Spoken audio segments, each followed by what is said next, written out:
अस्सलाम वालेकुम and good evening everybody watching news I. मैं हूं मेहर बुखारी। नाज़रीन, किस्सा सिर्फ 3 मुलाकातों का नहीं, हालात की नज़ाकत में सियासत की बदलती करवटों का है। ज़ीरक नज़र तेल नहीं देखती, तेल की धार देखती है।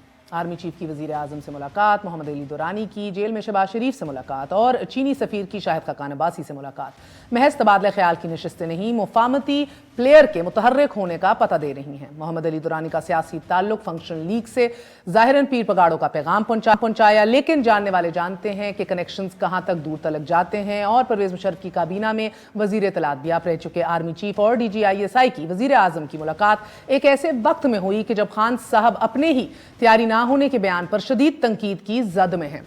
हुकूमती वज़रा अपोजिशन को इस्तीफों पर उकसा रहे हैं और जब MQM जैसी हुकूमत की बड़ी इत्तेहादी 7 नशिस्तों पर भारी तेवर दिखाए तो इस पेश मंजर में चीनी सफ़ीर की शाहिद खाकान अब्बासी से मुलाकात ये पता देती है कि अपोजिशन और हुकूमत को राम करने की तैयारियां शुरू हो गई हैं। अपोजिशन और हुकूमत की लफ्ज़ों की दूबदू इस लड़ाई में रात गए तक शिकवा जवाब शिकवा का जो मीडिया स्टेज सजा करता था, आज बज़ाहिर उसके अंदर खामोशी भी नजर आई। बहरहाल हुकूमत ने शायद खामोशी में हिकमत का राज पा लिया है और अगर नहीं पाया तो हम दुआ गो हैं कि पा ले। लेकिन मुआशी ज़बूहाली, गवर्नेंस की बदहाली, सियासी अफरा तफरी, इस्तीफ़ों की धमकी, लॉन्ग मार्च की तैयारी, ये नोश्ता दीवार है और दीवार के पीछे हर कोई अपने अपने मुफादात का भाव ताव कर रहा है। कल तक ये खबर गर्दिश में थी कि पीपल्स पार्टी अपने मुकदमात सिंध में शिफ्ट करने के लिए डील पर रजामंद है। आज की ये खबर है कि जरदारी साहब ने मौलाना फजल रहमान और मियां साहब को तजवीज़ दी है कि इस्तीफे सेनेट इलेक्शन से पहले नहीं, बाद में दिए जाएं। मतलब ये कि मियां मौलाना साहब जिस निज़ाम को सिरे से तलपट करने के पर तुले हैं, वहां जरदारी साहब अपनी दूरअंदेशी का सबूत आज भी दे रहे हैं, because he does have the most to lose as of right now. Peoples Party के हवाले से वो शकूक जिनका मीडिया या हुकूमती वज़रा इजहार कर रहे थे, जरदारी साहब की तजवीज़ ने इन शकूक को यकीन में बदल दिया है। अब मौलाना और मियां साहब तो इस्तीफों के मामले पर यकसा मौक़िफ़ के हामिल, मगर पीपल्स पार्टी का इख्तलाफ सामने आ गया है। मुफाहमत, डायलॉग, मुलाकातों और पीपल्स पार्टी की नई तजवीज़ एक तरफ, मगर मियां साहब तहाल इसी जोम में कि सिलेक्टेड ने तो एतराफ़ जुर्म कर लिया, सिलेक्टर्स के एतराफ़ का इंतजार है। अब क्या मुफाहमती प्लेयर्स के एक्टिव हो जाने के बाद मियां साहब भी अपनी जिद छोड़ेंगे या फिर मियां साहब से परे परे सबको राजी कर लिया जाएगा? इसी हवाले से बात करेंगे। हमारे साथ हैं वजीर इत्तलात शिबली फराज साहब और सेनेटर मुसद्दिक मलिक साहब। आप दोनों का बहुत बहुत शुक्रिया। अस्सलाम वालेकुम। Very short break, we are gonna be right back.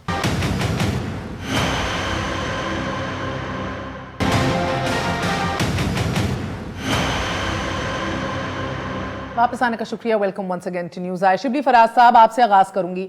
Sir, फरमाइएगा कि MQM के इस वक्त के ऊपर इतने सख्त तहफ़्फ़ुज़ात और उनकी एग्जैक्ट वर्डिंग्स कि अब सड़कों पर अवाम का मुकदमा रखने के अलावा कोई ऑप्शन नहीं बचा। सड़कों पे कौन है आप ये बेहतर जानते हैं, एक वक्त उनसे मिलकर भी आ गया है। साथ साथ आप जानते हैं परवेज मुशर्रफ के दौर में वजीर इत्तलात रहने वाले दुरानी साहब, उनका शहबाज शरीफ साहब से मिलना, इस वक्त पे मिलना और उसके बाद डंके की चोट पे ये कहना कि तमाम पार्लियामेंटेरियंस बशमूल अपोजिशन लीडर को जेलों से रिहा कर देना चाहिए।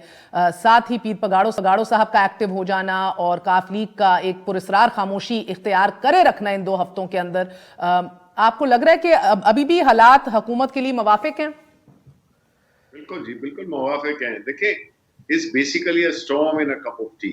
अब इससे जाहिर यही हुआ है कि हमने जो ब्लफ जो अपोजिशन खेल रही थी उसको वो एक्सपोज हो गया है। और ऐसी सिचुएशन में न तो हुकूमत पे कोई ऐसा प्रेशर है जिसमें कि हम कहें कि इनके जो जलसे थे, इनकी जो कैंपेन थी, तहरीक थी, वो कुछ ऐसी स्ट्रेंथ पकड़ गई है जिसकी वजह से हम समझें कि ये अब हम पे प्रेशर का वक्त है। ऐसी बात नहीं थी और हमने इसको पहले से एंटिसिपेट कर लिया था।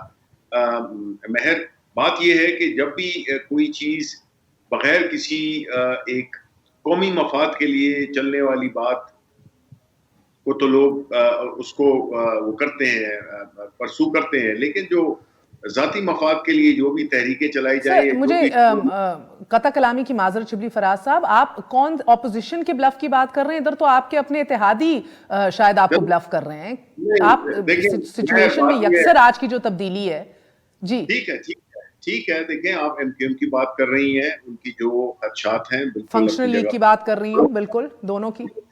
इत्तेफाक है कि आज ही दोनों एक्टिविटीज हुई हैं। देखें, ये तो इत्तेफाक तो हो सकता है। इत्तेफाक ये भी है कि मैं आपके साथ प्रोग्राम कर रहा हूँ। ये बात तो एक टाइमिंग की हो सकती है कि ये जहां तक ये MQM का ताल्लुक है, उनके साथ हम उनके मौक़िफ़ से बिल्कुल एग्री करते हैं। ये जो करना पड़ा, इस पे जाहिर है कि अदालत की उसकी इंस्ट्रक्शंस पे हमने किया, लेकिन वो हमारे इत्तेहादी हैं, हमारे कोई इश्यूज नहीं है और इनके लेकिन कब इंशाल्लाह। तक सर, कब तक? आप हुकूमत के तर्जुमान हैं, आज आप जो भी बात करेंगे मेरे लिए वो पॉलिसी होगी, मुझे इंसाइट मिलेगी। कौन सी सियासी बसीरत की झलक का इतराफ आप कर सकते हैं जब इत्तेहादी कह रहे हैं हमारे पास कोई ऑप्शन नहीं बचा, हमसे वफा नहीं की गई, हमें इस इत्तेहाद में या इस हुकूमत के साथ बैठ के क्या मिल रहा है? तो इसके जवाब आपके पास क्या है? देखें, पहली बात तो ये है कि एमकेएम जिसकी कराची में ऑब्वियसली एक फोर्स है और उनकी एक पॉलिटिक्स है और हम उनकी पोजीशन को बिल्कुल समझते हैं और हम उनके साथ एंगेज करेंगे और हमको एक ऐसा वाया मीडिया निकालेंगे जिससे कि ये कोई ऐसा इशू नहीं है जिससे कि हम समझें कि कोई ऐसी क्राइसिस पैदा हो गई है कि जिसका कोई इलाज ना हो। सर कन्वीनर खालिद मकबूल सिद्दीकी साहब ने बड़ा दो टोक और भारी भरकम सवाल पूछा है। बताया जाए कि हम हुकूमत में क्यों हैं, बताया जाए क्या ये मुंतखब ऐवानों से भी बाहर, क्या बताया जाए हम बाहर आ जाएं, हम हुकूमत का हिस्सा हैं क्यों? वो समझने से कासिर हैं। 2.5 साल गुजर गए। मैं बता रहा हूं आपको कि कोई इशू नहीं है, ये इसको हम रिजॉल्व कर लेंगे, ये कोई बड़ी बात नहीं है और हमारे वो बड़े करीबी वो हैं, हलीफ हैं और हम उनकी जो भी कंसर्न्स हैं हम उनको एड्रेस करेंगे। चलें सर, खान साहब के बयान ने तो नहीं भिपरा दिया हुकूमत और इदारों को, इस पे आएंगे इत्तेहादियों को सर, बिकॉज इत्तेहादी सोच समझ के प्रेस कॉन्फ्रेंस करता है, सोच समझ के जानता है कि कौन से स्टेप पे कब क्या कदम उठाना है।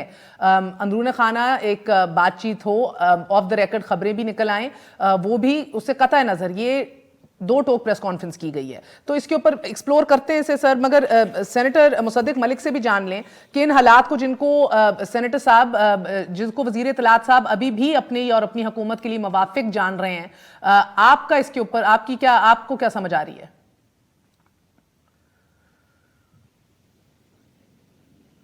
देखिए, वो दुरानी साहब शहबाज शरीफ साहब के बड़ी बचपन के दोस्त हैं। पता होता है कि ये कहाँ से मोहब्बत जागी एकदम कि वो उनसे मिलने के लिए गए। वैसे मेरे पास तो इतला नहीं थी, आप ही ने इतला दी कि वो मिलकर आए हैं। मैं गालिबन आज ट्रेवल कर रहा था। मगर ये तमाम मोहब्बतें जो जाग रही हैं, जो 3-4 इशारे आपने दिए हैं, उसके बाद सवाल तो ये उठता है ना कि किसके कहने के ऊपर ये तमाम मुलाकातें कर रहे हैं, क्यों मुलाकातें हो रही हैं, ये तमाम लोग हुकूमत से क्यों डिसइल्यूजन्ड हैं। सर मोहम्मद जुबैर साहब भी आपके बड़े करीबी कॉलीग हैं, बड़े करीबी दोस्त हैं, उनके भी एक बचपन के दोस्त हैं जिनके कहने पे और जिनके राब्ते से उनकी भी एक बड़ी मुलाकात हुई थी और वो भी बहुत एक बड़ी खबर की निकली आगे के अंदर क्या क्या बात बिल्कुल जी जी जी। तो ये अंदर की बचपन की दोस्तियां और उनका बहाल होना, मगर आज ये अक्सर इत्तेफाक पैदा होता है कि नहीं जी, मैं भी तो यही कह रहा हूँ। मैं जो कह रहा हूँ वही आप कह रही हैं, लेकिन मैं जो आपसे बात कर रहा हूँ ये है कि दुरानी साहब तो बचपन के दोस्त नहीं है। जुबैर साहब का तो ये क्लेम है कि उनका 30 साल पुरानी दोस्ती है या खानदानी रवाबित हैं, मगर दुरानी साहब का तो कोई ऐसा क्लेम नहीं। ये दुरानी साहब कहाँ से नमूदार हुए? इस वक्त परवेज मुशर्रफ साहब की 70% तकरीबन 67% काबीना के मेंबरान उन्हीं के काबीना के मेंबरान हैं, वो भी एक्टिव हैं और जो हैं वो भी एक्टिव हैं। तो सवाल ये पैदा होता है कि आपको लग रहा है कि मियां साहब की स्ट्रैटेजी जो है वो रंग दिखाना शुरू हो गई है, यानी कि जिधर आप लोग प्रेशर एग्जर्ट करना चाह रहे थे, दबाव डालना चाह रहे थे, वो दिख रहा है अब आपको, ये नमूदार होना दुरानी साहब का? देखिए मुझे ये लगता है कि हुकूमत को नर्वसनेस है और मैं नहीं समझता कि ये नर्वसनेस सिर्फ हमारी स्ट्रैटेजी की वजह से है। मैं सर हुकूमत से मुराद आपकी किससे है एग्जैक्टली? गुजरा जरा भी अनसर्टन हो रहे हैं, bureaucracy is feeling the uncertainty. आज तो बड़े कॉन्फिडेंस से चीफ एग्जीक्यूटिव बैठे हुए थे DGISI और चीफ ऑफ आर्मी स्टाफ के साथ।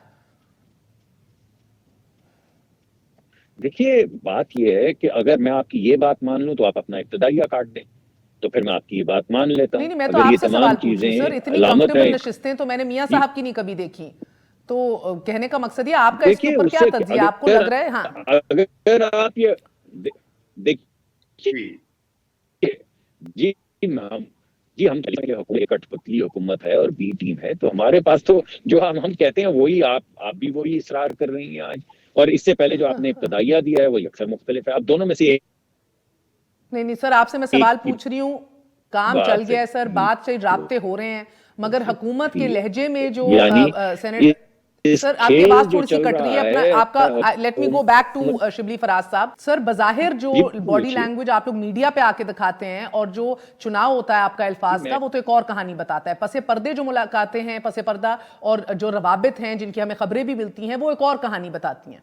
देखिए, पहली बात तो ये है कि मैं ये थोड़ा सा करेक्ट करना चाहूंगा, ये जो बात चल रही है कि देखिए, पहली बात तो ये है कि ये सारा कुछ इस वजह से हम समझें कि ये एक ऐसी सिचुएशन क्रिएट हो गई है। देखिए, ऑपोजिशन पीडीएम बुरी तरह से नाकाम हो गए, बुरी तरह से फेल हो गए अपने जलसों में, जुलूसों में। वो प्रेशर जो ये एक्सपेक्ट कर रहे थे, और जो काबा है इनका, जो सियासत का जो काबा है लाहौर, उसमें ये बुरी तरह से नाकाम हुए। सारे सर इनको जलसे अगर अब आप एक मिनट के लिए छोड़ दीजिए, शिबली फराज साहब मेरे सवाल का जवाब दीजिए। मैं- आपके मैं- सिंध के एक इत्तेहादी की शहबाज शरीफ साहब से मुलाकात, उनको बैरून मुल्क जाने की इजाजत दिलवाने की बात, जेल से निकालने की बात, क्या ये फकत इत्तेफाक है? देखें, बात ये है कि कोई हुकूमत में तो कोई प्रेशर पड़ा नहीं है। मैं फिर इसीलिए कह रहा हूं कि ये बिल्कुल, मैं जो आपको जवाब दे रहा हूं, बिल्कुल विद इन द कॉन्टेक्स्ट है कि अगर कोई मिल रहा है शहबाज शरीफ के साथ, तो आपको पता है कि शहबाज शरीफ इन मरियम नवाज के साथ एक पेज पर नहीं है। उनकी सोच मुख्तलिफ है, मरियम नवाज की मुख्तलिफ है, वो नवाज शरीफ की मुख्तलिफ है, उनकी जो नैरेटिव लेके वो चल रही है। तो इसलिए ये तो सवाल पूछना चाहिए इनसे, मुसद्दिक मलिक से, कि जी ये मुलाकातें किस चक्कर में हो रही हैं। ये तो इनकी पार्टी के लीडर है ना, वो हमारी पार्टी के लीडर तो नहीं है।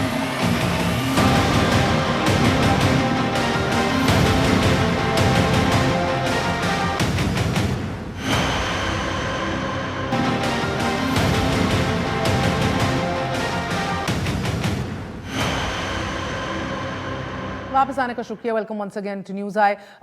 शिबली साहब अगर आप इजाज़त दें, हमारे साथ ख्वाजा इजहारुल हसन साहब भी मौजूद हैं MQM से। ख्वाजा साहब मुझे ये मुख्तसरन बताइएगा कि ये इतना बड़ा गिला करना और ऑल द वे चले जाना और सवाल उठा देना इस हुकूमत के साथ हम बैठे ही क्यों हैं, और अब सड़कों पर अवाम का मुकदमा रखने के अलावा कोई रास्ता ही नहीं बचा। कन्वीनर खालिद मकबूल सिद्दीकी साहब का बड़े सख्त अल्फाज और चुनाव इन अल्फाज का आज की प्रेस कॉन्फ्रेंस में। शिबली फराज साहब, वजीर इत्तलात साहब का मानना है कि कोई इशू ही नहीं है और कर लेंगे रिजॉल्व। बहुत शुक्रिया आपका। देखिए, सबसे पहली चीज तो ये समझने की जरूरत है कि हमने पहली दफा वजारत से इस्तीफा किन वजूहात पे दिया था, और ये यकीनन शिबली फराज साहब की भी नॉलेज में होगा। सारे शिकवे यही तो थे, कोई नया मुतालबा थोड़ी था। सारे मामलात ही ये थे कि कराची के ऊपर, चाहे वो यूनिवर्सिटी हो, चाहे कराची के ऊपर फंड्स हो, चाहे कराची का आबादी का मसला हो, 140A हो, इन सब पर हमारी एक्सपेडिशन नहीं हो रही थी ना हमारे। और ये कोई हमारी जात का मुकदमा थोड़ी है, सिर्फ MQM का थोड़ी है, तो पूरे पाकिस्तान के इश्यूज हैं जो हम लेके चले थे। तो पहली दफा रिजाइन देने का मतलब ये था कि हमारे तहफुजात संजीदा हैं, और फिर उसमें एक अंसर नाराजगी का बाकी है कि खालिद मकबूल सिद्दीकी साहब दोबारा बहैसियत वजीर नहीं गए, बल्कि उन्होंने अमीन उल हक साहब को नामजद किया।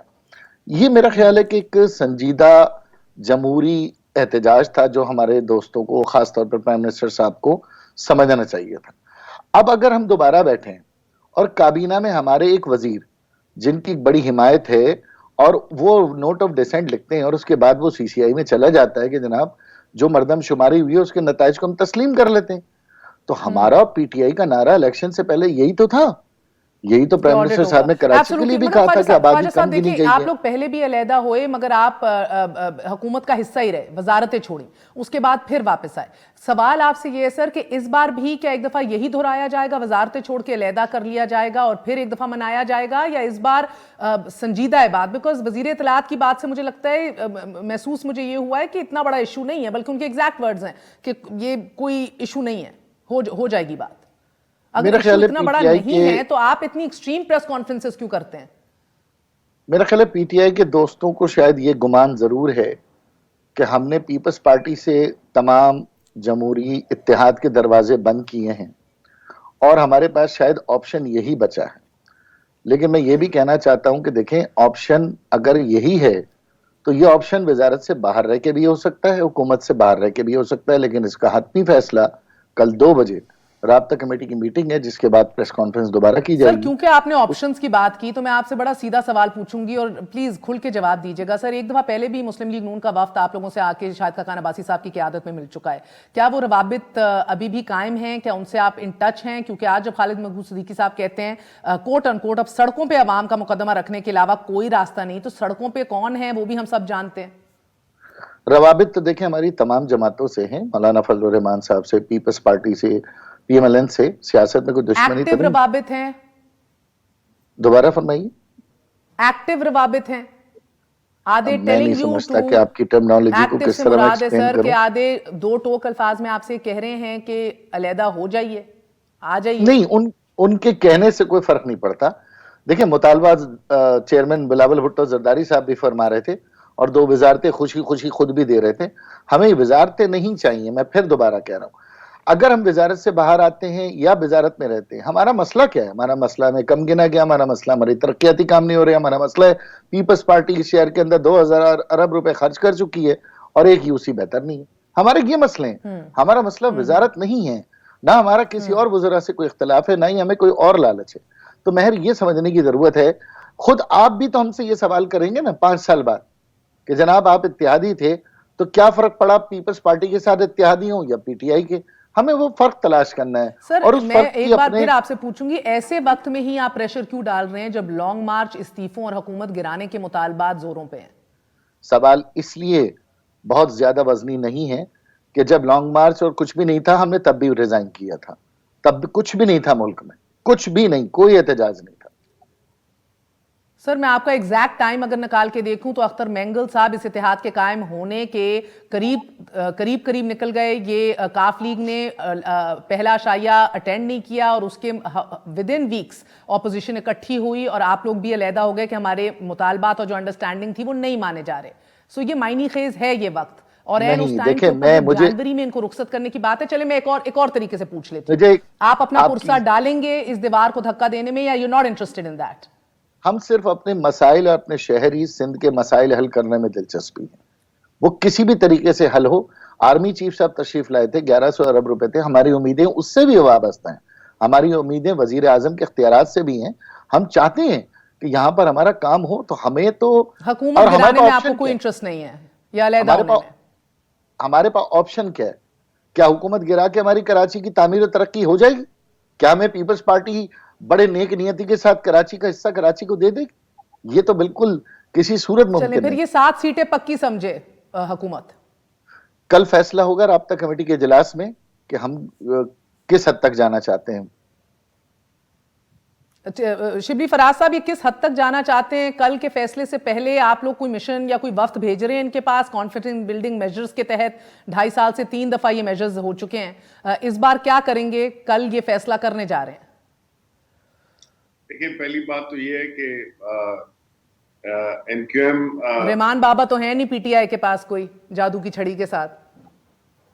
नहीं, पहली बात तो ये है कि MQM हमारे इत्तेहादी हैं। इन्होंने हमारे साथ बहुत ताउन किया है। हमारी भी पूरी कोशिश रही है कि इनको साथ लेकर, और खास तौर पे जो कराची के मसाइल हैं, इसमें कि ये भी एक बहुत अहम स्टेक होल्डर हैं और कराची के मसाइल को हल किया जाए। अब जो इनका जो इशू जो अभी करंटली हुआ है, जो कि मेरे ख्याल में यही है कि सेंसस के इशू पे, जो कि काबिले फहम भी है और हम उसकी बिल्कुल वो करते हैं, एग्री कि ये इनकी खफा होने की जो वजह है या जो ये एक थोड़े से हमसे नाराज हैं, तो उसकी वजह समझ में आती है। मैं यही कह रहा था कि मैंने बिल्कुल ये नहीं कहा है कि ये कोई गैर संजीदगी बात कर रहे हैं, ये बिल्कुल संजीदा बात कर रहे हैं। हमें इसका इतराफ है और हम यही कहते हैं कि इस चीज को हमने रिजॉल्व करना है, तो हुकूमत बिल्कुल इनके साथ एंगेज करेगी, आज कल में ही करेगी। सर, अगर आपको इन चीजों का इतराफ है और आप जानते हैं ये हक पे हैं, तो 177 सीटों के साथ रेजर शार्प मेजॉरिटी के साथ इनकी 7 सीटें काफ लीग जो बड़े सरकार से मिलके आ गई है, ये भी आपको खबर बता, आप यकीनन खुद जानते होंगे। उनकी 5 सीटें, GDA जो आपसे एक्टिव रिजॉल्व क्राइसिस रेजोल्यूशन चाह रही है डायलॉग के थ्रू, उनकी 3 सीटें, ये सब कुछ मिला के तो आपके पास कुछ बचना नहीं है सर, हाथ में आना नहीं है। You will probably be at 163 seats probably गालिबन यानी कि क्या ऑपोजिशन की 162 सीटों से चंद सीटों पर आप क्या करेंगे? नहीं देखिए, इतराक है तो ये मौका आप लोग क्यों आने देते हैं? आपके सवालों से लगता ये है कि आप हमसे ज्यादा उसमें टेंशन में कोई बात नहीं है, ये चीजें चलती रहती यही तो हैं। रोना है, आप टेंशन में क्यों नहीं है? हम इसको पूरी संजीदगी के साथ लेते हैं। हमने हमेशा अपने जो हमारे जो एलाइज हैं, हमने उनको हमेशा बड़ा सीरियसली लिया है और इनकी मौजूदगी में सर हमारे किसी कैबिनेट एक इत्तेहादी का कोई किया हुआ उसके साथ वादा जो पूरा किया इन 2.5 सालों में बता दें। नहीं, देखिए ये कोई इसको आप वक्त के उससे पैमाने से नहीं नाप सकती। ये इनको भी पता है और जो भी हमारे अलाइज हैं उनको पता है कि जो चीजें जिस तरह से बढ़ रही हैं तो उसकी एक जेस्टेशन पीरियड भी होता है और वो इंशाल्लाह जो भी इनकी ज़ाहिर है कि इनकी अपनी सियासत है और उसका पूरा हक बनता है इसको उस अपनी जो सियासी पॉलिटिकल इंटरेस्ट हैं जो कि ज़ाहिर है कि अपने अवाम के लिए हैं, अपने वो उन कॉन्स्टिट्यूएंसीज के लिए हैं और कराची के लिए हैं, सिंध के लिए हैं, तो उसकी तो हमें अच्छा, कदर तो करनी। सर इधर तो फिर बड़ा सवाल उठता है ना ख्वाजा साहब, अगर आप लोगों ने जवाब अवाम को देना है और किसी बड़े सरकार को नहीं देना, फिर तो आपके लिए वक्त बहुत मायने खेज है। अगर किसी बड़े घर को जवाब देना है फिर तो वक्त ही वक्त है, नो प्रॉब्लम। देखिए ये मसला जो हमने उठाया ना, ये बड़े घर का भी है और हर छोटे घर का भी है। ये मसला हम कर क्या रहे हैं? हम तो आपको ये फार्मूला दे रहे हैं कि कराची जो एक माशी हब है जिसकी आबादी को अगर आप सही गिनते हैं तो सिंध में राइज एक वडेराना मौरूसी सियासत से हमारा छुटकारा होगा, हमारी सीटें बढ़ेंगी। सर वो कह रहे हैं आपकी बातें भी लॉजिकल हैं, उससे तो वो नफी नहीं कर रहे। उन्होंने तो कहा है कि हम तो इससे इंकारी हैं ही नहीं। मैं तो ये समझने से कासिर थी जिसके ऊपर अभी शिबली साहब ने कहा कि ये वक्त के पैमाने में नहीं आप इसको नाप सकते। नहीं देखिए, हमने कोई सोच के नहीं किया भाई। 2 दिन पहले काबीना ने फैसला कर लिया, हमने नोट ऑफ डिसेंट दिया, हमारे नोट ऑफ डिसेंट के बावजूद वो अप्रूव्ड हो गई। तो इसमें वक्त कहां से आ गया? ये तो वक्त काबीना का जो मंगल का इजलास था उसमें ये तय हुआ है। ये कोई हमारी मूव नहीं है, ये तो हुकूमत की मूव है जिसमें हम नाराज हैं। आपका रद्द अमल है, रिएक्शन टू एन एक्शन।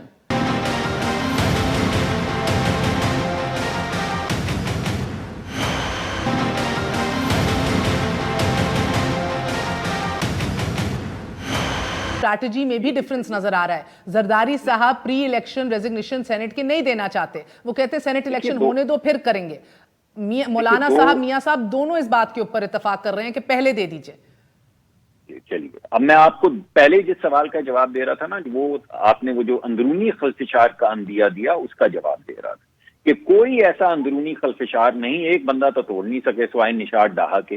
कमाल करते हैं, यानी कब से हम ये शीन शीन नून नून सुन रहे हैं और एक बंदा नहीं आप तोड़ सके और आज फिर आपके जहन में आ गया कि शीन मीम नून होने लगा है। कमाल है यार, यानी कौन सा एविडेंस आपको चाहिए? पहली बात तो ये है अंदरूनी खल्फिशार की। नहीं, अब बाद में मैं बात मुकम्मल कर लूं। मैं शिबली भाई पूरे प्रोग्राम में खामोश रहा हूँ, मुकम्मल करने दें, फिर आप मुकम्मल करने दें, बजाय इसके जाइएगा। ये आपको मॉडरेट करना पड़ेगा क्योंकि मेरा भाई नर्वस हो जाए तो मुझे बोलने नहीं देता, तो आपको थोड़ा सा मॉडरेट करना पड़ेगा, इनको रोकना पड़ेगा ताकि मैं बात। मैं तो होश से कह रहा हूं कि अगर मुझे जो अहम बात है, नहीं पहले बाद में अपनी बारी से मैंने आपकी बारी में नहीं काटा, अपनी बारी से बोलिएगा। मुझे शिबली साहब की तो आवाज ही नहीं क्लियर आ रही सर, आप बात करें। शिबली साहब की आवाज क्लियर करें जरा आप लोग इन द मीन टाइम। जी नहीं, शिबली साहब की आवाज 2 मिनट के लिए बंद कर दें ताकि मैं अपना आर्ग्यूमेंट तो मुकम्मल करूं। आप बेशक चला दीजिए। आप कह रहे सेंसर कर दो वजीर इत्तलात को, वो नहीं भाई तो मुझे आवाज ही नहीं आ रही। नहीं आप एक 1-on-1 इंटरव्यू कर लें, मुझे तो इतराज नहीं। अब आपने कहा है ये तो अब मैं खामोश हो जाता हूँ। नॉट एट ऑल सर, मैं ये समझना चाह रही हूँ कि जब आपको सेंसर कर दें इसके बाद मेरा बोलना बनता नहीं। आप पहले शिबली भाई आप सेंटिमेंटल हो गए हैं। मैं तो ऐसी आपसे मजाक कर रही थी, किसी को सेंसर नहीं किया जा रहा sir. The fact of the matter is track back की बात हो रही है। मैं खामोश हूँ, आप उनसे बात कर लें फिर मैं बात करूंगा। मुझे बात अगर शिबली साहब आप क्या कहना चाह रहे हैं? जी मैं ये कहना चाह रहा हूँ महर कि आपने मुझे बुलाया हुआ है, वो एक तकरीर करने पे शुरू हो गए हैं, मुझे बोलने का मौका नहीं दिया जा रहा। तो चले आप बताएं शिबली साहब, आप जवाब दे दें इनका। क्योंकि आप जो है तो वो तकरीर कर रहे हैं, वो शुरू होते हैं पेशावर कराची जाना हो तो वो पत्नी इंग्लैंड से घूम के आते हैं, सारी अपनी वो रटी रटाई बातें करके फिर जो है तो सवाल उनसे कुछ लेकिन आपको दुखता क्यों है? सवाल ये कि आपको दुख क्यों? आप ये कौन सा बताएं है? मुझे, आप मुसद्दिक मलिक, आप जो है मुख्तलिफ प्रोग्राम में बैठ के अभी भी बात कर रहे थे, आप आईन और कानून की बात करते हैं।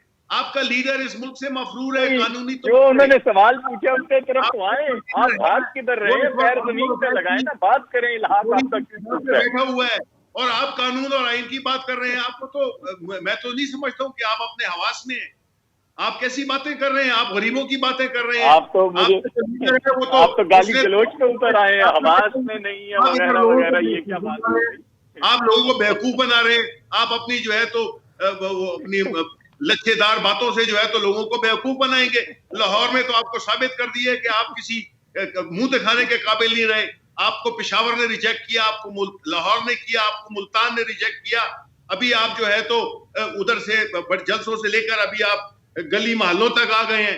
अब यूनियन काउंसिल लेवल पे चले जाएंगे आप। आपकी मॉरल स्ट्रेंथ क्या है? मुझे ये बताएं। आपकी ये बातें जो कर रहे हैं, मुल्क का बेड़ा गर्क किया आपने, आज फिर आप गरीबों की बात करते हैं, आप इकोनॉमी की बात करते हैं। आप LNG के 15 साल के ठेके पे आपने बेच दिया पाकिस्तान के एनर्जी मुस्तकबिल को, और आप इधर जो है तो गिले गिले करते हैं। आप ये बातें करते हैं। इधर किसको आप बेवकूफ बना रहे हैं? आपकी बातों से ये शिबली साहब, यही सवाल मैं मुसद्दिक साहब के पास लेके जाती हूँ।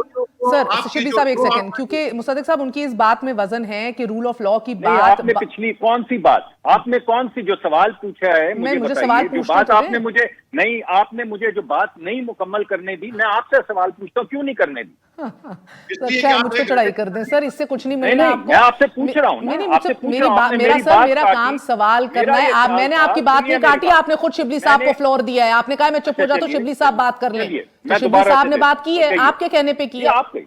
अब आप लीजिए। हाँ, अब आप मुझे ये बताइए सर, वो कह रहे हैं कि एक रूल ऑफ लॉ की बात कैसे हो सकती है जब एक रूल ऑफ लॉ के तहत ही वापस जिसने अपनी जबान दी हो, एक चीज साइन की हो, उसके बावजूद मफरूर बैठे हों आपके लीडर, और इधर रूल ऑफ लॉ की बात करें, फिर बाहर बैठ के इधर अवाम की बात करें। ये वही गालिबन सवाल है जो CNN के एंकर भी डार साहब से कर रहे थे। मगर सर इससे कतई नजर क्या बाहर बैठ के इस्टेब्लिशमेंट से इतराफ जुर्म करा पाएंगे मियां साहब, और उससे सिविलियन बालादस्ती मिल जाएगी हमें? तो पहली बात तो ये कि वो जो मैं कह रहा था कि वोट का बोझ वो लोग नहीं उठा सकेंगे जो वोट लेकर आते हैं, जो सिलेक्ट होकर नहीं आते, वो तो बात का जवाब आप लोगों ने नहीं दिया शिबली साहब ने, और गाली गलोच की, बड़ी सख्त जबान इस्तेमाल की। मुझे नहीं समझ आई क्यों की। मेरे वैसे दोस्त हैं, करते भी नहीं है जाती जिंदगी में, मगर टेलीविजन पे क्यों की, मैं समझने से कासिर हूँ। जरूर कोई बटन दबा है जो नहीं दबना चाहिए था। दूसरी जो अहम बात साबित हो गई, इसके अलावा वो जो मैंने पूछा कि शीन और मीम की तकरार और शीन और नून की तकरार आज तक नहीं हुई, उसका जवाब नहीं मिला फौरी तौर पे। ये सवाल ही नहीं उठा था, जवाब किसने आपको शीन और मीम और नून और काफ और वाई का देना है सर? मैंने ये पूछा ही नहीं है आपसे। मैंने कहा PDM के अंदर स्टार्ट। ओ गॉड सर, मुझे पता है मैंने क्या पूछा है। ठहरिए, आपने कहा कि बाला नवाज शरीफ से अगर कोई डील हो गई तो फिर क्या होगा, ये आपने पूछा या नहीं? सर मैंने कहा परे यानी कि सब मिलने को तैयार हैं। पीपल्स पार्टी की अपनी अंडरस्टैंडिंग चल रही है सर, अपने केसेस ट्रांसफर करने की। मौलाना साहब अपने रास्ते हमवार करके रखते हैं। ये तो पीपल्स पार्टी का अंदर का खलशार भी अलग है। जरदारी साहब कुछ चाह रहे हैं, बिलावल कुछ चाह रहे हैं। जी देखिए, तीसरी और अहम बात यह है कि हमारा एक इल्हाक है जिसमें हमारे पास स्ट्रैटेजी के बहुत से मुख्तलिफ फेजेज हैं। एक हमने खत्म किया, जिसका अभी मैंने जिक्र किया किसी और प्रोग्राम में भी, जिसमें हमने जलसे करने थे। अब डिस्ट्रिक्ट लेवल के ऊपर हम मोबिलाइजेशन कर रहे हैं। आपने कल मर्दान में देखी कि मोबिलाइजेशन हुई। फिर उसके बाद हम अपनी एक लॉन्ग मार्च करेंगे। लॉन्ग मार्च के बाद हम धरना देंगे इस्लामाबाद में, और हमारा जब मुअस्सर वक्त होगा तो इस्तीफे हम उस वक्त जमा करवाएंगे। आज इन्होंने ये भी गलत बयानी की कि 2 लोगों ने इस्तीफे दे दिए हैं। इस्तीफे तो पार्टी चेयरपर्सन के पास जा रहे हैं। अगर सर वो लीक हुए हैं ना, स्पीकर असद कैसर साहब कहते हैं वो मेरे पास पहुंचे किस तरह हैं?